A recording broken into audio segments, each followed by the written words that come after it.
and Finance Committee assigned to the enterprise funds subcommittees, which includes the airport, this is Subcommittee G, the Airport Enterprise Fund, the Water Enterprise Fund, the Solid Waste Enterprise Fund, the Cable Access Enterprise Fund, and the SOAR Enterprise Fund.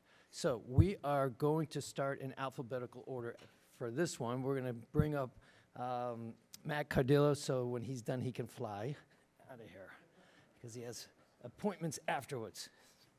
So I appreciate it. if you want to take us through the narrative, please, and I'll just say on the outset, from my review of your budgets, of all of yours, there wasn't really anything that stood out. It seems like things are pretty level, Yep. and actually I was kind of surprised that the increases were really quite small across the board. So, you know, if you could just take us through and maybe bring up some of the highlights that you think we should be looking at. Okay, I appreciate it. Thank you, Steve. Can you hear me? So yeah, I'll just go over the line items, or just the line for the 26 budget, and then the difference, and I'll go through a couple little things for you. So for our salary and wages, we put in $732,065. Expenses, $3,024. $24,350 for a bottom line of $3,756,415, which is a difference of $57,491 from the previous year, which equates to about a 1.5% increase. There are no new initiatives or anything at the airport. The biggest thing, the salary increases were just due to new contracts being negotiated and collective bargaining with the agreements and the increases. And then there was an increase in our expenses when it comes to the new sewer water treatment plant that's being updated. With working with the sewer department and other town employees, we kind of came up with last year we increased it to $50,000. That was kind of a roundabout number. And we're trying to narrow down now what we think it's going to cost to run that plant. So we've increased that to $100,000. So that's a 100% increase of $50,000 from the previous year. And as we work through this new plant and kind of figure out the expenses, that number will obviously be changing. But this is kind of just a ballpark when talking to all the professionals in industry and people that have used plants of that size and about how much it would cost to operate. Then if we wanted to go kind of line by increases and decreases, when it comes to salaries, we had we had an employee pass away. So unfortunately, yeah, he passed away, and that actually ended up being that we were saving a little bit of money based on he was very senior, had a very higher pay, and also had more vacation buyback and longevity. So from there, we had a little bit of a decrease. We also decreased our vehicle fuel line item. We've noticed over the last few years that it's kind of stayed the same, and it was actually over by quite a little bit in the last few years, so we wanted to decrease that a little bit. Again, I said the 100% increase to the $100,000, up to the $100,000 for the sewer treatment plant, and then a small increase or decrease in our telephone bill. So that's really it. Not a ton of changes. And again, at the bottom line, it's just about a 1.5% increase from the previous year. If you have any questions, I'm more than happy to answer. Okay, we're going to open up to questions. And I just wanted to introduce the members of our committee, which I failed to do when we started. I am Steve Nairman, the chair of the Advisory and Finance Committee and the chair of the Subcommittee G. And I will have my esteemed members introduce themselves. I'm Gail Butler. I'm David Trudell. And we have Everett on the Zoom. Okay. All right, Everett Malaguti attending by Zoom. So do you have any questions for Mr. Cardillo? Thank you.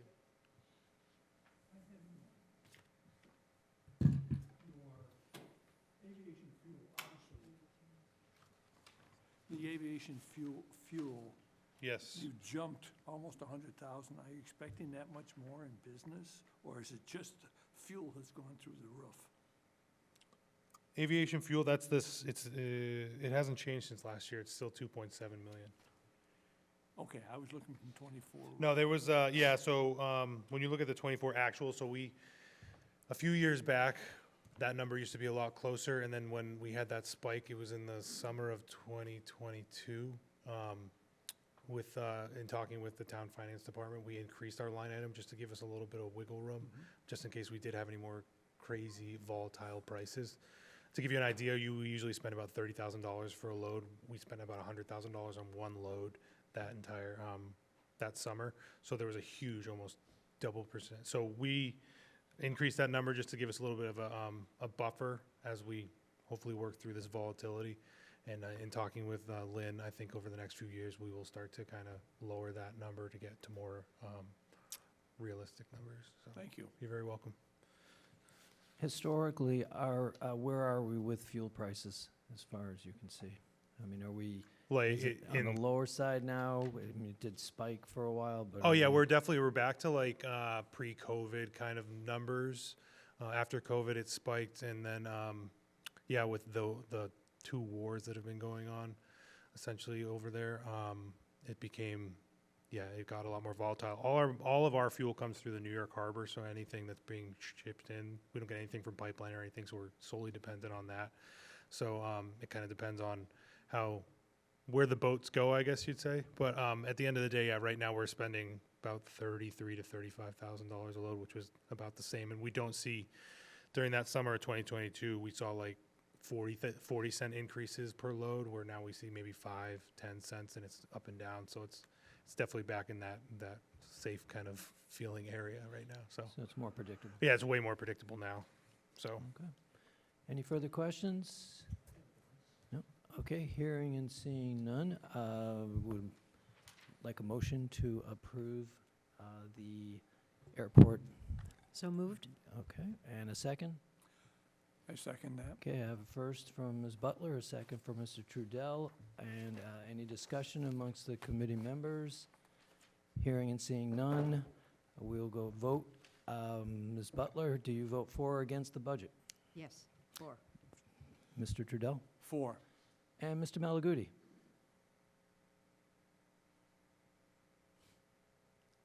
And you're going to need to unmute yourself. There you go. Yes. Thank you. And a yes from me, so it's 4-0, and we have approved the airport budget. And thank you so much, Mr. Cardillo. And thank you, and thanks for going in alphabetical order this year. Maybe we'll do it next year too. well, keep it level, and you'll have a lot of support from this committee. Or, feel free to decrease it too if you want. That's up to you. All right. Next up. I'm going to go to solid waste. How about that?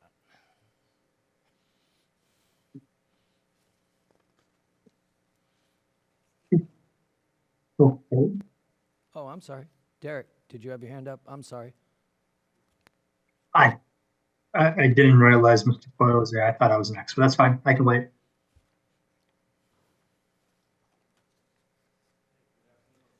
There you go. Oh, And Bill, could you just introduce yourself to everybody? sure. Good afternoon. I'm Bill Coyle, DPW Director. And with me also for solid waste is James Downey, the Assistant DPW Director. And we have Peter Gordon and Doug Pinard, sorry, long day, Sewer Superintendent. So the solid waste enterprise is more or less operating the Management Transfer Station. And so we have two different sections of the solid waste budget. We have the general fund and we have enterprise. The request for the enterprise fund is an increase in the wages from $332,000 to $343,000 in change. Well, that's the exact number. Total increase of $10,557, which reflects a 3.2% increase from FY25 as a result of contractual obligations. The increase in cost for expenditures was total of $14,916, FY '25 was $597,342. FY '26 was $612,258. And that is a result of the increase in the tipping fees that we're anticipating that will go in effect this year. So overall, not significant increases. That's 2.5% increase. I can touch upon a little bit the commodities relative to what we get for paper and cardboard and metals at the recycling facility. Currently, the main commodity that we do get some funding for is cardboard. We're currently getting $10 a ton for cardboard. We also get newspapers are basically, I believe that's zeroed out, so there's no cost, but we don't get any credit for that as well. We do get limited funds for textiles, 5 cents per pound, and also metals, probably the largest commodity. We get $140 per gross ton for metal, for scrap metal. So it seems to be that, the operations are running very well in terms of the amount of recycled material we do get. I mean, fortunately, we don't get the revenue that we once did get back, 10, 15 years ago. But I think overall, environmentally, the recycling is going very well overall. So I'll be happy to answer any questions you might have. Okay, any questions?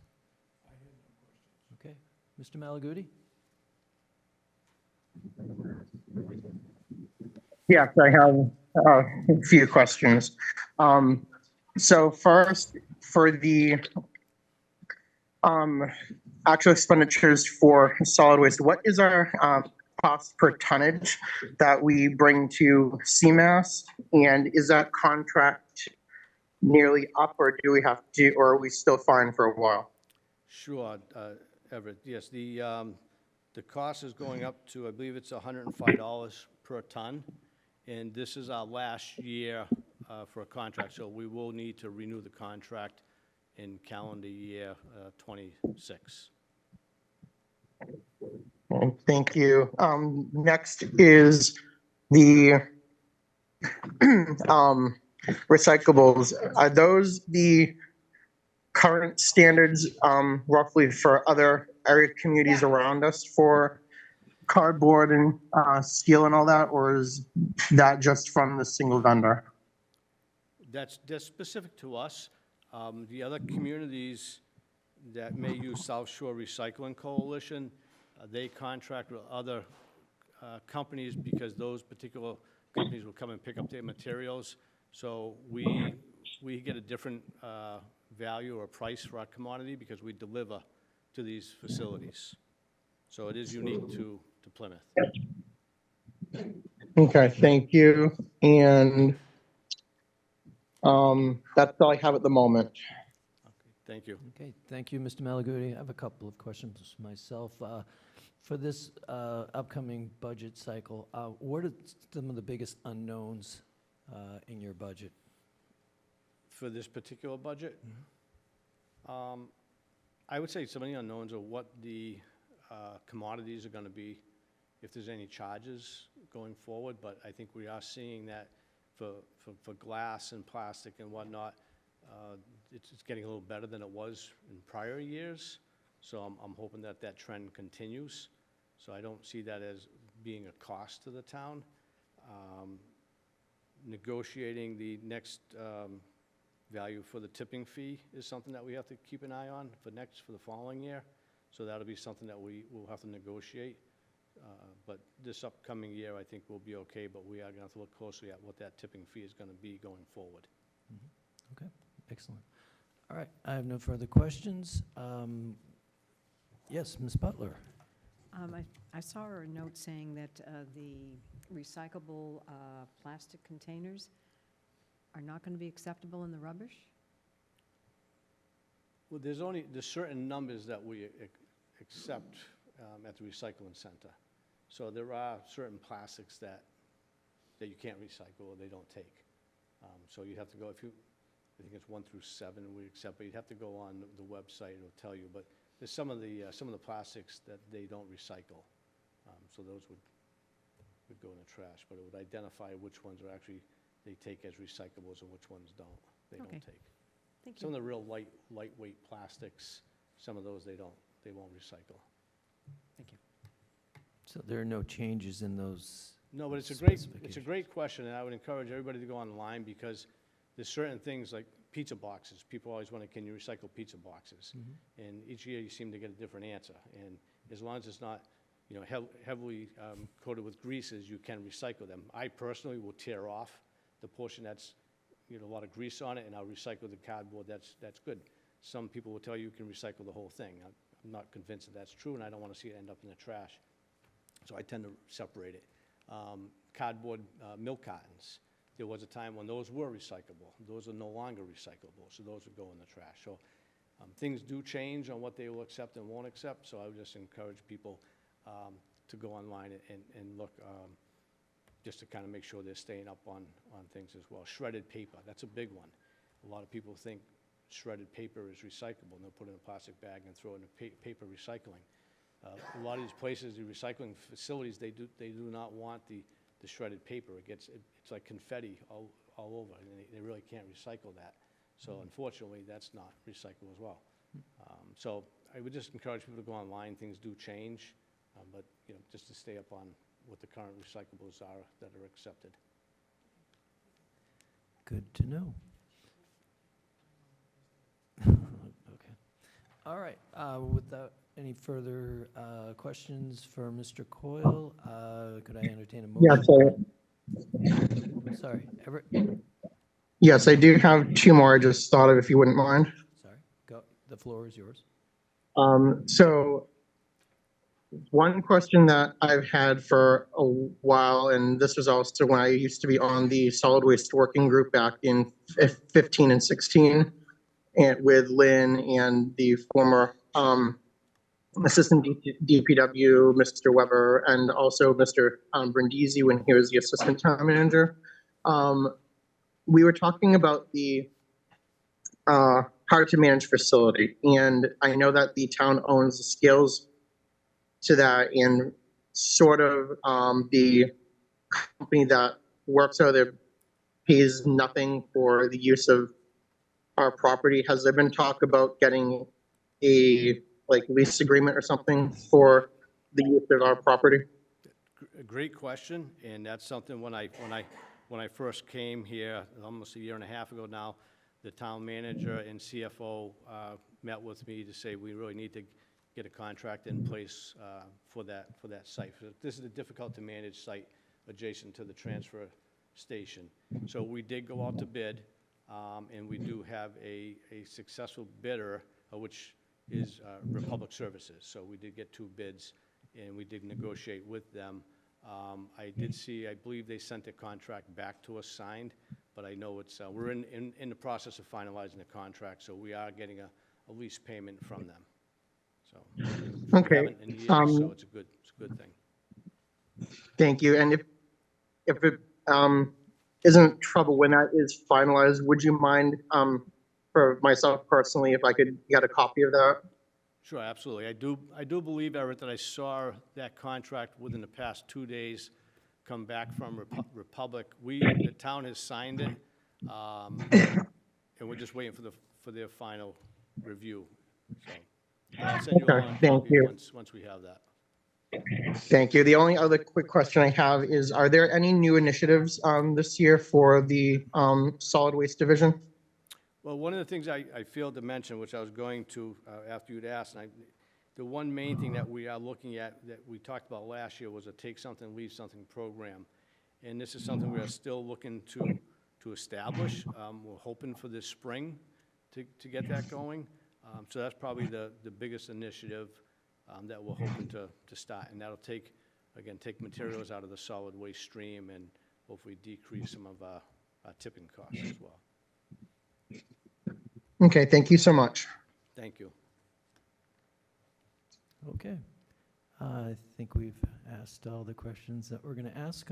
Entertain a motion to approve the solid waste budget. So moved.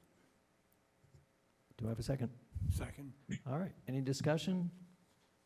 Hearing and seeing none. We will go to the vote. Thank Ms. Butler? Yes. Mr. Trudell? Yes. Mr. Malaguti? Yes. And I'm a yes, so that's 4 yeses and 0 nos. Thank you. Thank you so much, Mr. Coyle.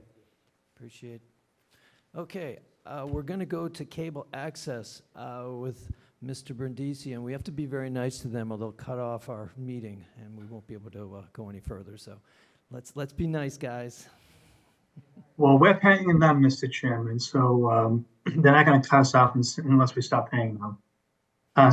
Good afternoon, members of the committee. Derek Brizzi, Town Manager. I'm here to talk about the cable enterprise account. So we are proposing this year a budget of $1,545,000. This program is very different than a lot of the other enterprise programs. And how it works, just for those folks that aren't aware, we have 2 long-term contracts with Comcast and with Verizon. Both of those contracts require both of those vendors to pay the town 5% of their gross annual revenue. And then once the town receives that 5%, then we split that. 1.7% of those dollars will then go to the school department so that they can run their education program. And the other 3.3% of those dollars will go to PAC TV, now known as Local Scene. And so by doing so, it's a net zero proposition for the town. We get all these services paid for in full by both Verizon and Comcast. There's a separate account called the G Fund that PAC TV takes a portion, I believe about 3% of the monies that we give them, they put into a capital improvement account, and they use those dollars so that when equipment needs to be repaired or replaced, there's an account available for them to pay for that equipment. And in addition to the collection of fees, we also get an additional 50 cents per subscriber. Those dollars are on. It's not a lot of money. It's about $10,000 a year. But we take that 50 cents per subscriber. We put that also into this account, and we use those dollars to pay for other services that sometimes are required through the cable program, such as legal services when we're in the process of negotiating a long-term with one of the cable providers. So again, in summary, this is a proposal of $1,545,000 for FY26. Okay, thank you, Mr. Brindisi. Do we have any questions? So I do have a question. Each year when we do this budget, we never see a revenue figure. We just see the expenses. How does that work? Obviously, to be an enterprise fund, you have to bring in money to spend money. Right. So, we're more than happy to provide a historical view of the previous revenues, but revenues are difficult. They're more of a challenge to predict in the cable environment because, as you all know, we're losing cable subscribers each and every year. It's not always clear as to how many we're going to lose every year. So we've seen a decrease in the revenue over the last 4 or 5 years because most folks are going to streaming services. So to answer your question, under the contract, even though the revenues could change year to year, we are required to pay PAC TV 3.3% of the revenue that we receive from Verizon and Comcast. But again, we may only receive $1 million in revenue this year, and so they'll get 3.3% of that, or maybe next year we'll get $1.2 million and they'll get 3.3% of that. So it's a challenge really for PAC TV in the school department to try to determine how to manage their operations with a little bit of an unknown, knowing that they're going to see a decrease in their budget year over year because of folks going to streaming services. I'm looking at a spreadsheet right now, and last year we had a decrease in revenue by about 1%. Back in fiscal year 2019, we had a decrease in revenue by 2.25%. So the trend is that every year we are seeing a small percentage of reduced revenues because of less people accessing the cable program than they have in this past. Okay, and it was good to hear that the decrease is pretty minimal, because if it weren't, we should be talking about some kind of a backup plan, because we would get to the point where we're not going to have the revenue. But it sounds like it's decreasing at a very small margin, so it's not a critical need to replace that revenue with a different revenue stream. Would you agree with that assessment? Yeah, so right now it's manageable. I think that's to your point. We just signed a 5-year agreement with PAC TV this past fall. So assuming there's not a dramatic drop in revenue during that 5-year period, we are fully expecting to receive the same level of service that we have in years past. PAC TV, the new executive director, they're actively pursuing other grant opportunities, other funding revenues that they could use to help subsidize their operations. And for years now, we've all been tracking the bill that's done in Congress that would require streaming services to pay into this type of program, the PEG program, which stands for Public Education and Government Channels. So that bill hasn't really gained much momentum at the federal level, but I know that there's a number of organizations around the country that have been lobbying to get that bill passed, because that's a revenue source if we're able to access the streaming services paying into the PEG programs. Very good. Any further questions for Mr. Brindisi? Hearing and seeing none. Yeah, I do. Oh, I'm sorry, Everett. Thank you.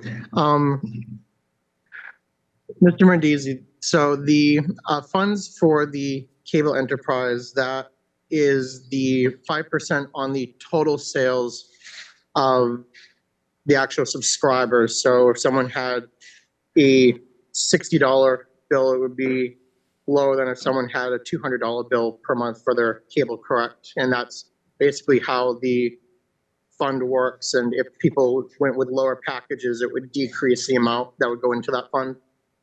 Yeah, I mean, that's the short of it. So in the contract, there's something called GAS, called gross annual revenue.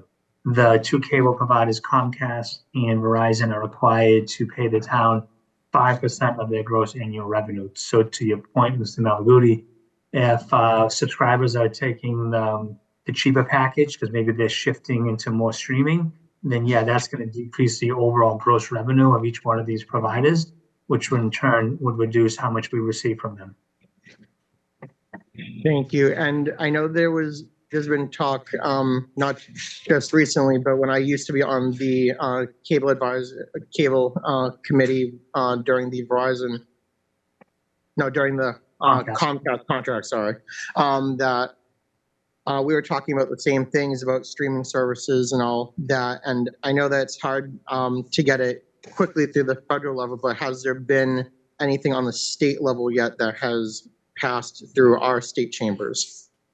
That's a great question. And you know something, Mr. Malaguti, I'm not aware of any legislation that is at the State House to speak to this issue. So that's a good point. I'm actually meeting with the state delegation next week, and I'm actually going to add this to the agenda and let them know that this is something that we're concerned about. So I've only heard of the bill that's at the federal level, but haven't heard anything at the state level. But I'm certainly happy to carry that water at next week's meeting.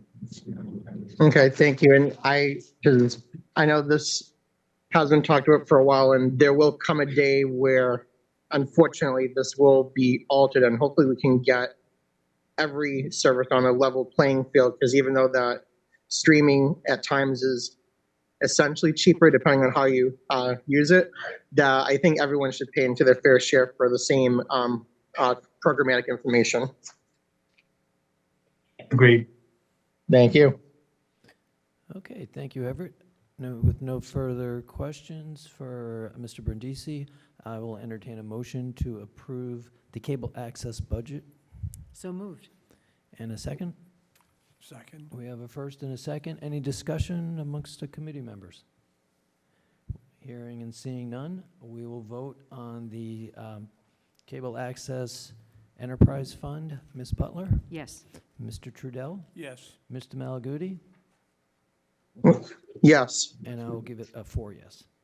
And it is approved. Thank you so much, Mr. Brindisi. You're looking very good today. So it looks like your recovery's going well. I'm going to be back to work next Tuesday. Thank you so All much. right, we look forward to it. Appreciate it. Thank you. He does look good. He's got his color back. All right, let's move over to water, because water comes before sewer, I guess, and in the order of the food chain, right? The water comes before the sewer. You have to have water to go down the sewer. You can't have the sewer first. It was lost on some of our members. Okay. Good afternoon. Thank you, Steve. Thank you, Chair members. My name is Peter Gordon. I'm the Plymouth DPW Water Division Superintendent. And I'll talk to you about our budget for a few minutes, although it's not a very exciting conversation. We are requesting $1,748,895 for our salaries and wages budget. That is an overall increase of $38,174, which is a total of 2.2%. For our operating budget, we are completely level funded. We are requesting $1,500,423. So combined, the actual budget increase is only 1.2%, although on the salaries and wages side, it equates to 2.2%. I do want to note that post-COVID, FY22, we did get some increases in our operating budget for treatment chemicals. They went kind of through the roof during COVID. Those increases have remained with our budget. And I think in FY23, we had to request some increases for sampling. Water samples went also kind of through the roof post-COVID. Those increases remain in the budget, but for FY24, 25, and for this budget, it has been level funded, and this request is for a level funded budget. So there has been no additional increases since the price of treatment chemicals has leveled off a little bit. We haven't seen the type of decreases that would return us to the pre-COVID levels that we'd like to see. But as I mentioned, those increases remain in this budget and hopefully give us a little bit of wiggle room against any future increases. And that's really all there is to talk about. The increases in this budget, although they are all contractual increases, they're primarily due to longevity pay, vacation buyback pay, and of course, basically step increases for the employees. Okay, thank you, Mr. Gordon. Do we have any questions on water? So I had a few questions myself. You said that you're able to use ARPA funds for capital improvements. Will you be needing any more capital improvements because ARPA funds are drying up? So it's an interesting question. The Water Division really didn't use any ARPA funds for any of the capital, and we have a lot of stuff going on. There's a lot of projects that we have going on. But the only one that is funded through capital is a little bit of exploratory work in the 1,000-acre property to determine whether or not there is a viable source of water out there. And this isn't something that we're looking to develop anytime soon. This is so that we can protect the area so that 50 years down the road, if we need a well there, we have, put in place provisions to protect that land. Other than that, all of the capital projects have been funded either through grants, through borrowing, or in some cases through retained earnings. Okay. I sell bonds for a living, but I don't understand bonds on the municipal side of how it works. And I noticed in the budget that there was a pay down on the long-term principal and long-term interest on the bonds. Can you explain that? Lynn Barrett could explain it a lot better than I could. Okay. But I think, is it the Samoset tank bond that you're looking at? I'm looking at 710G and 750G. Let me take a look. On page 143 of 157. There was substantial pay down, or variance, I should say.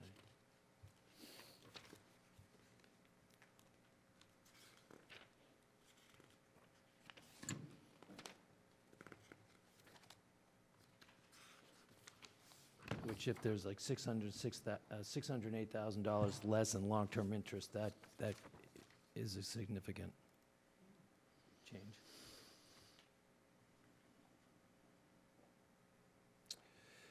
Yeah, I wish I could tell you specifically what that was about, but I do think we had some larger projects come off the books. And like I said, one of them, I believe, was the Samoset tank rehab. One of them, I believe, that is close to being done is the Jacket Water Main project, the Jacket Water Main replacement project. Beyond that, I don't have a ton of information. Okay, I'll regarding check that in, decrease. I'll check in with Ms. Barrett on that one. Any particular challenges that you see to this budget moving forward, and things that may not be as predictable that could be budget busters? Not in this fiscal year, I do not. I'm hoping that the budget is adequate. It may get lean by spring of 2026, but that's our job to manage our way through that. I think challenges would be, primarily due to, we have a few positions open at the Water Division. If we were to fill those positions, which doesn't seem like that's going to be incredibly likely, and if those positions were to start to accrue some overtime, salaries and wages could get a little tricky. But I don't really see these problems, appearing in FY '26. I don't. Okay, very good. Mr. Malaguti, did you have any questions for us? Yes.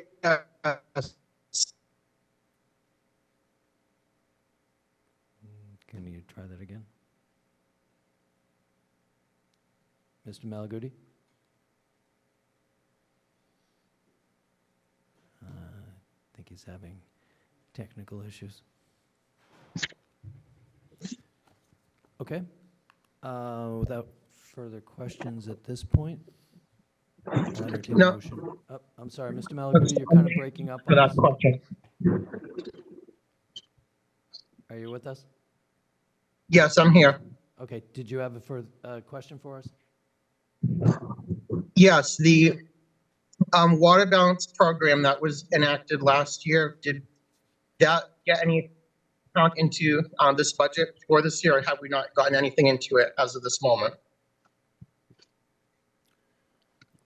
When you ask that, Everett, are you asking me if because the water balance program, it takes in revenue, it doesn't cost us to operate the water balance program, so I'm not sure I understand the question. No, I'm saying has the budget been used? Is there any funds in the water balance program that has been used as part of the budget for different expenditures for either capital or other initiatives? I got you, not like you think, Everett. I mean, there was only a couple of projects, I think, across FY '24 and FY '25 that qualified for the water balance program.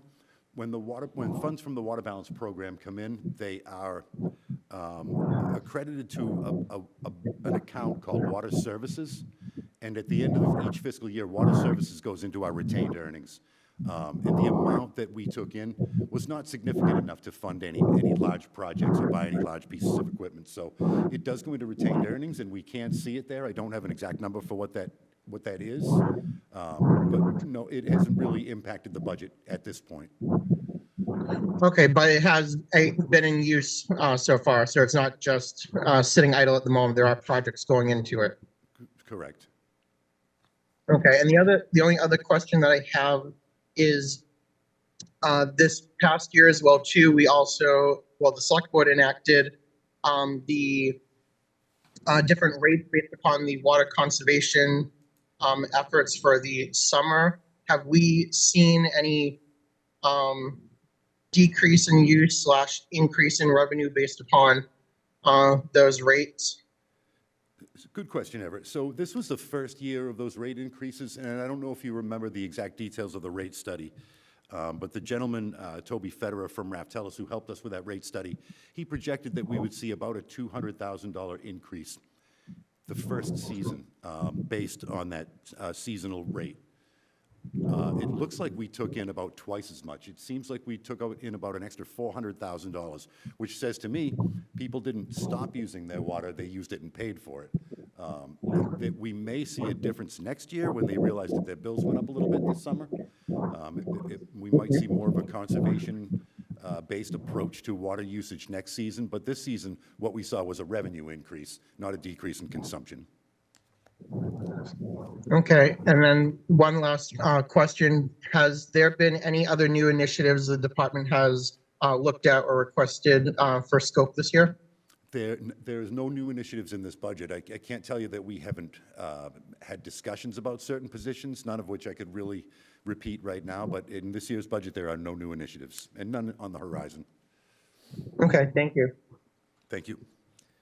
So I just wanted to note, for the citizens of this town, it's really impressive that your staff, it says here, is responsible for over 250 miles of water main, 2,874 hydrants, and 14,911 water services from the main to the corporation. That's a pretty amazing amount of oversight. And I would 13 say. wells on 11 different stations and 10 water storage tanks is a ton of infrastructure. And we could really use about 5 more people to help. Well, I was looking at the numbers and I'm like, how do you guys do it with the Yeah. staff that you have? Yeah, they really do a great job. They really do. Excellent. Well, I just wanted to make that note. Thank you. Okay, without any further questions from Mr. Gordon, I will entertain a motion to approve the Water Enterprise Fund. So moved. And a second? Second. Okay, we have a first and a second, and any discussion amongst the committee here before we vote on the Water Enterprise Fund? Hearing and seeing none, how do you vote, Ms. Butler? Yes. Mr. Trudell? Yes. Mr. Malaguti? Yes. All right, and I'll make it 4. Thank you very much, Mr. Thank you, Gordon, Committee and thank you for that work that you guys do. Okay, and now we'll finish up with the SOAR.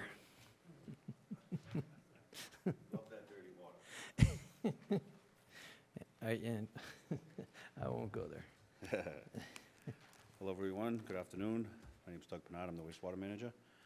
And I'm here to talk about budget, which, unlike the water, is really not much to it. I presented a level-funded budget.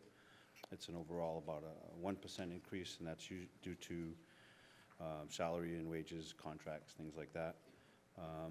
I don't have any proposed department equipment or anything like that. We brought in some revenue from septic haulers, is about $39,000. Septic revenue overall was $567,000, and the permits from coming in for sewers is about $35,000, as you can see there.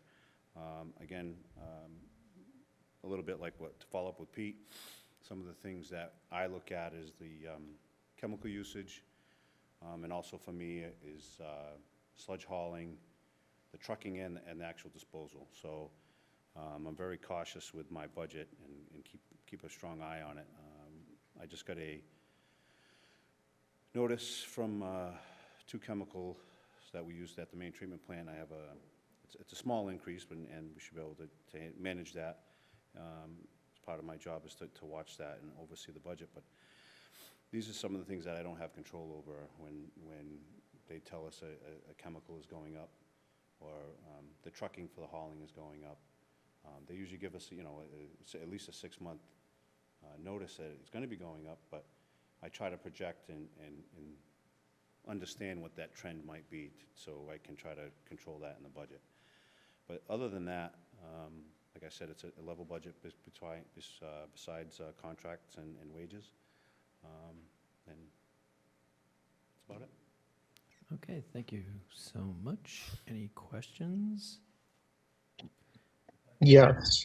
Okay, we're going to go to Mr. Trudell first, and then Mr. Malaguti. I have none. Oh, I thought you said you had one. I apologize. Mr. Malaguti, you're up. Thank you. Thank you.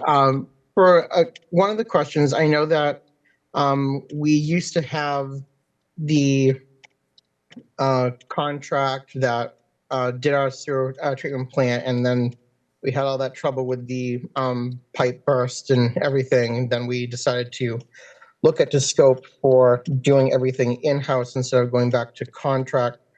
Again, have we seen any savings from that, either personnel, chemical, anything like that was? Well, the contract operator that we do have is on their last contract year. They do have 5 one-year options that we'll be looking at, but we do have a good understanding of that cost, and we will be looking at this coming year, potentially either renewing a contract or potentially doing another study to see if it would be worth taking it over in-house. But currently, we don't have any intention on any new initiatives at this time. Okay, what, if you have it in front of you, it's fine if you don't, but do you know roughly how much it is for the trucking of the sludge to, I think it's Rhode Island? Yes, we have 2 contracts. One's in Cranston, one's in Woonsocket. What is the annual? What's the cost roughly per year for sludge disposal?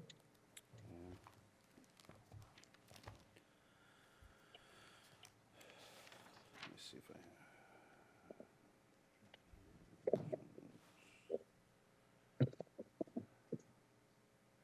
So I have a total budget of $800,000 for the biosolids, and we usually expend that. Okay, thank you. And then one other question, that's all I have. I know you were saying no new initiatives, but years ago we were talking about possible anaerobic digestion for at least some of the solids for that. Has there been talk about that again as a renewed interest? Obviously not happening at right this moment, but has that been a forethought? As far as digestion, I know that that has been talked about, but we internally haven't had that discussion. I do have that on my whiteboard in the office. Whether we actually turn around and explore that or not is, at least not in the near future anyway. Okay, thank you. Okay, so in the narrative, you mentioned on number 4, the increased cost of security cameras. Where can we find that in the budget? So that was a capital improvement that I did last fiscal year. Okay, so that's not a budgetary item. No. Okay. But it's just part of, I had put it in there as part of some of the select board's initiatives on some security in town. And those security cameras will be, currently they'll be starting probably this month to be installed at the Water Street pump station, which is our main pump station. We just recently put that flood wall around there, so we'll be able to watch it, not only just for security purposes, but if we do have a storm, we can monitor the station remotely. Okay, we are watching you out there. Yes. Okay, any further questions? No, hearing and seeing none, I'll entertain a motion to approve the sewer enterprise fund. So moved. Thank you. Ms. Butler has made a motion. Do I get a second? A second. Thank you, Mr. Trudell. We have a motion on the table. Do we have any discussion amongst the committee members on the sewer enterprise fund? No, hearing and seeing none, we will go to the vote. Ms. Butler? Yes. Thank you. Mr. Trudell? Yes. Thank you. Mr. Malaguti? Yes. And it's 4 yeses. We have approved the Thank you. sewer enterprise fund. Thank you so much for walking us through. And so the only thing that's left is the indirects. And the way the indirects work are there are costs that are shared by all of the enterprise funds. So at the they get divvied up, and I'm not exactly sure if it's evenly divvied up or is based on some other factor, but maybe Jeanette, you could enlighten me on that one. Well, it's based on many factors. There's a spreadsheet that's done, it portions different parts of the town process. You know, how much of the town manager's time, how much of the finance department's time, and other things like that, building maintenance, and it divides it up by the different uses and then comes up with a formula to determine that amount. And Lynn will adjust those amounts as necessary or as circumstances change. It sounds complicated. It's got a lot of factors. You would think so. So do you want me to go through for the record, or just it is what it is? It's just, it will be added into our reports when we do our presentations in the next couple of weeks. So stay tuned. Okay. Any other business? Any other questions, concerns? We'll wrap it up. Okay. I guess I probably should have had a roll call coming into the meeting, right? Now I'm going to have a roll call going out of the meeting. So I would like to entertain a motion to adjourn this meeting. Do I have? So moved. Okay. Do I have a second? Second. Okay. Ms. Butler, do you approve of adjourning this meeting, or would you like to continue on for a while? All right. Mr. Trudell, you got two. How about Mr. Malaguti? Would you like to adjourn or keep going? I would like to keep going, but I'm going to adjourn. And I'll join you. So we are adjourned.